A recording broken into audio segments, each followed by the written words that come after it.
Have you ever installed an application and wondered, is this thing calling home? Is it sending any data without my permission? So most people rely on Microsoft Defender and call it a day. But if you want to control your network traffic, you need a proper firewall for that. Today I'm showing you 3 different Windows firewalls. Let's get started. And to install those applications, I'm going to use my Windows test laptop. As always, we would need to download some applications. Let's download it. Oh, I actually have it downloaded. So the biggest problem of this firewall is that it is actually not free, so you have to pay for the most features. And basically, a free version does not make any sense, to be honest with you.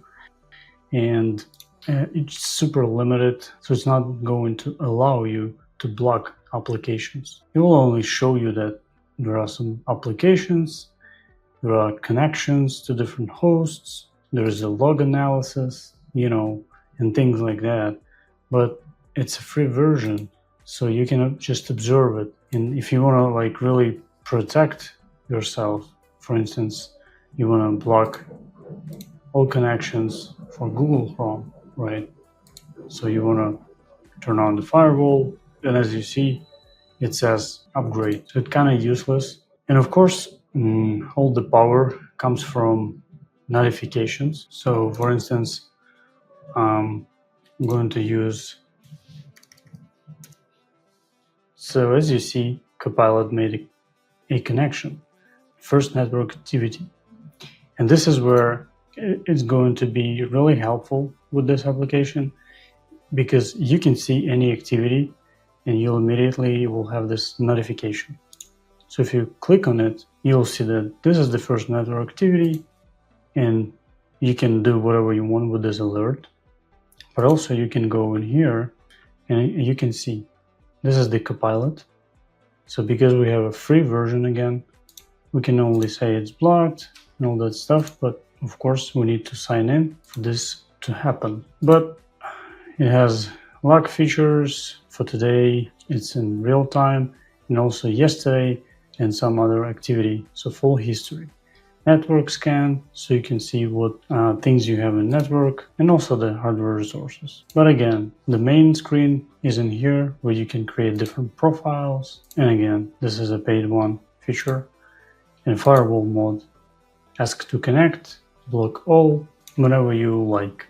And also the network traffic, showing you every application, host, and different types of connections, and also countries. And you can see what applications are using those countries. If you're still not subscribed to my channel, go ahead and click that subscribe button below.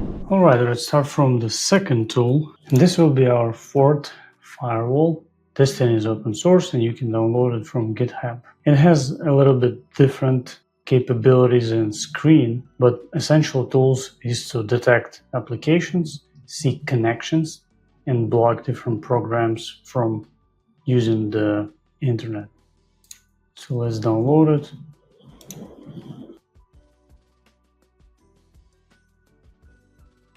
So this program is different, and the main thing with it is obviously the user interface is not that great, but at the same time, all applications can be divided into different stages. So for instance, so first of all, as you see on my Microsoft Edge, new program detected, this thing will go in to scan different applications, and then you can dynamically block it.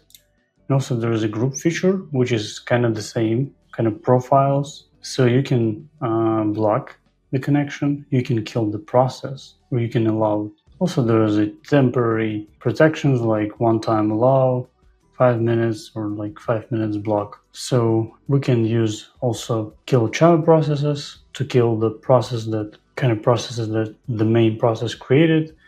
And also we can use some toggles like collect traffic statistics and log or block connections. And these are our connection. So in this case, in the kernel system, we can allow Microsoft Copilot, let's block it. Anti-malware core service, allow. Okay, so as you can see, Microsoft Copilot is now blocked. Let's check. And as you see, we successfully blocked it. And we can allow it. And now it works. The smart screen, we can allow it as well. So I guess at first it can be kind of problematic for you to catch all of the applications, but nevertheless, everything will be in this window where you can easily allow or block something. You know, you can even kill the process, right? So we just killed successfully Microsoft Copilot application. And again, if you want this application to make kind of noisy, you can block everything which is not allowed. If you don't want to do that, you can just allow if not blocked, or even ignore. So in my opinion, when you're kind of learning how to use this application, the best approach would be to literally block everything. At first you'll be in a shock, but later you will learn how different things work and what applications you actually need. Let's download the third program. It's called Portmaster. Okay, so this application is completely different. It's not working. Oh my god. Okay, and as you see, literally this tool is the only one who blocked me. And this is because there is an option which is turned by default on, and it says force block incoming connections. Yeah, force block LAN and force block incoming connections. This is why I was blocked in the first instance, because I'm using a remote desktop to control this Windows machine.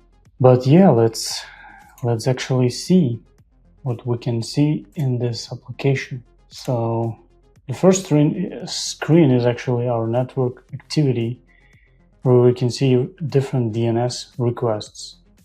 And some of those will be blocked while others will not, because browsers kind of use their own DNS system and can bypass tools like this one. This application will give you more information, connections, blocked, more statistics, and also gives you more settings, so you can indefinitely fine-tune it the way you like.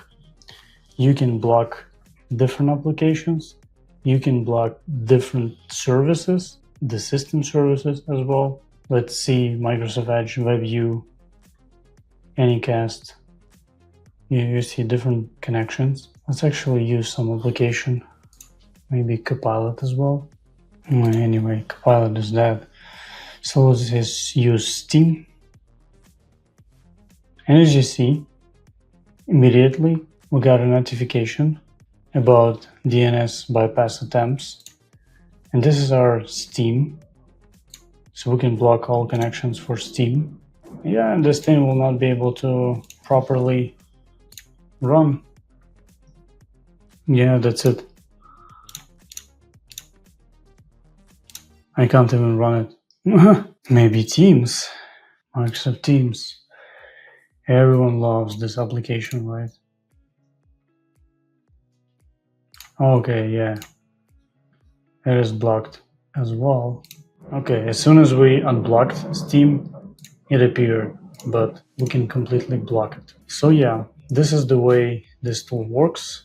It has a lot of different features, actually, different identities, but you probably have to learn this tool on its own, because it's so big that I probably will need a different video covering different setup things in here. But what I really like is that they have filter lists.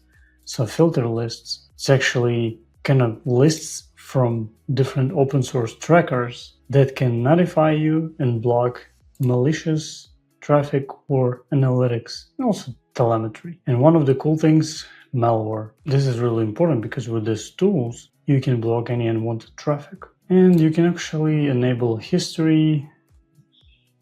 You can see some network history in here. And in here, it's just some bunch of stuff like clear DNS cache and things like that.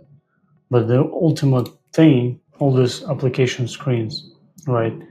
And every application screen can be tuned literally for the application itself. On top of global ones, you can have specific settings for every application.